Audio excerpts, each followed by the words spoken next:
Another really good practice. I can't tell you how fired up I am to be out here on the field where everybody wants it as badly as these guys want it, and guys are into it, and that makes it all worthwhile. And excited about putting another one together tomorrow so that we can get on the plane on Thursday. Thankful for all the blessings we have, and also excited about playing on Friday.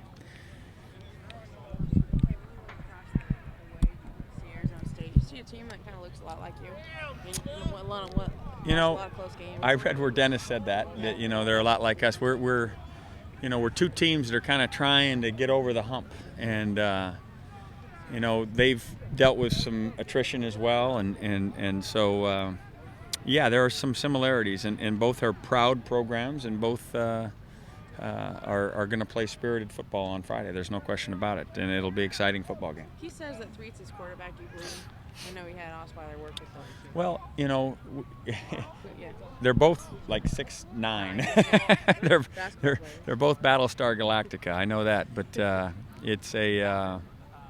it'll be what it'll be, and I know Dennis well enough to know that he's going to have his best player playing. So whoever that is. Hey, how important has John been for your team this year? I mean, where would you guys be without John Franklin this year? Johnny's been huge.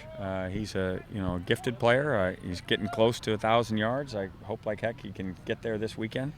And he's also, as I said earlier in the year, taken on a leadership role. And as he progresses in his career, he's just a sophomore eligibility-wise. He's going to be one of the guys that is going to be responsible for the resurrection of this program.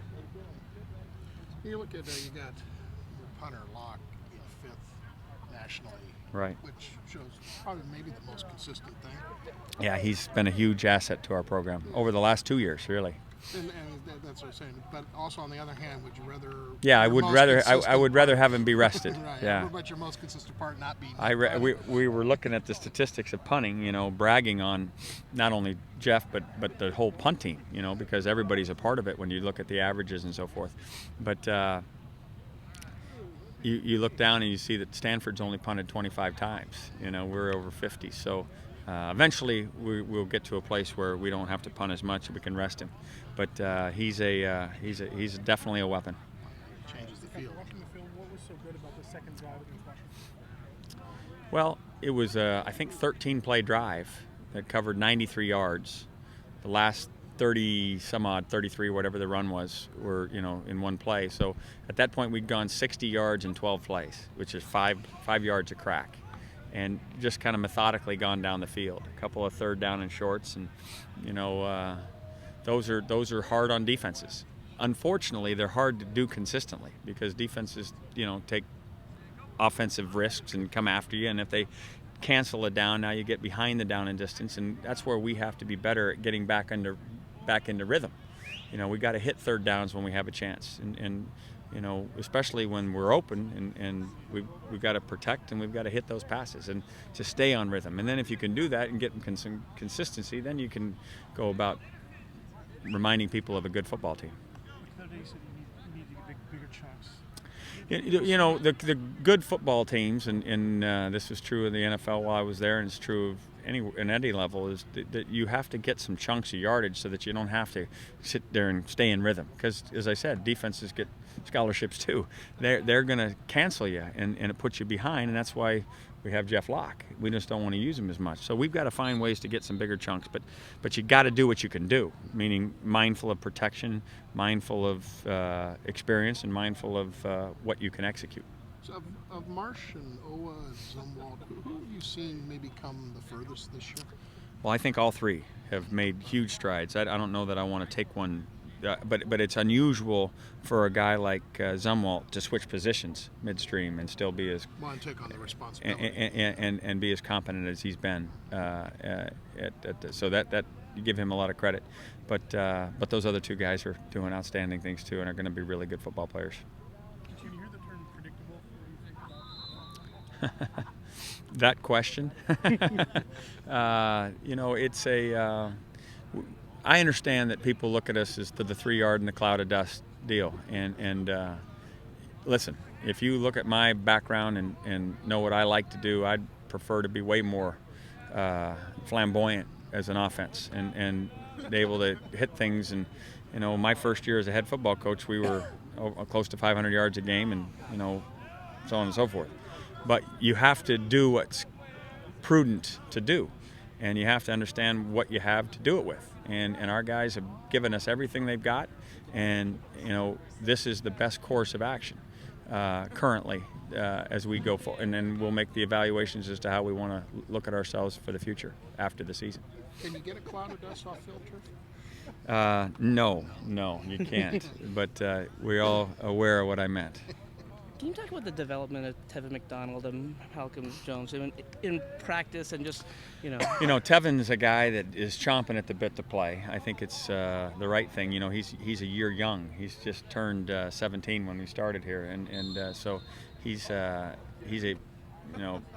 really a bright young guy that's going to have a great career here. And as he's gotten better each and every week as a scout team player, and he's been engaged. He's not just trying to pass time. And Malcolm, is he's going to be a really good player. He got nicked. I don't think we mentioned it enough how much he was kind of playing hurt through the first 6-7 weeks of the season for some of the nagging things that had happened through training camp. But he's going to be a really good player as well. I can't say enough about our freshman class. I'd put it against any that are currently out there. Those were two kids who had older brothers or a father who, played at the Crosstown. What does it say about this program and, that they believe that they want to go to like another school? I mean, yeah. Well, it's an interesting point. Sometimes you want to go because you don't want to follow in your family's footsteps, and sometimes you want to go because you just like the other place. And I'm sure all of that's true. You wouldn't come to UCLA just because you didn't want to go to USC. You come to UCLA because you come and you look around and you see that it's a heck of a place, and you believe in the vision of the program, and we're going to have a bunch more kids do that very thing. Believe that this is going to happen, and it's going to happen soon. When you talk about getting big chunks of yards, that's a bit easier to do that through the air than through the running game.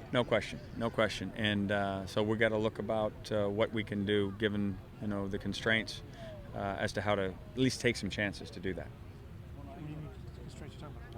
Well, yeah. You got to start with protection. Every day, he brought up throwing. What can you protect? What are your matchups?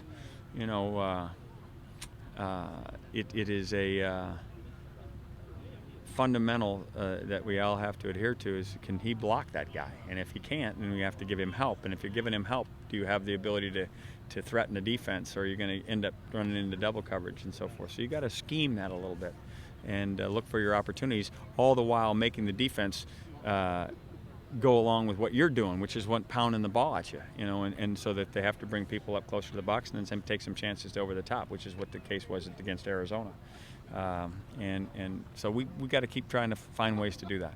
They're sophomore linebackers, maybe leading the country in personal fouls. Is there a way to get you guys try to get in his head, or? No, he's a very young, talented player, hugely talented player, and while certainly he's had his share of undisciplined acts, I guess you'd say. I think every coach in the league would like to have him. It's that kind of guy. So, no, we're not going to try to entice anything. We're just going to go play football and hopefully play within the rules and play as hard as we can, see if we can't get a win. Doing well. I don't see any ill effects. I'm hopeful that he'll be cleared tomorrow, and away we go. I don't think he has to be in a red jersey if all signs are positive. He'll see the doctors here tonight. Everybody good? Thank you.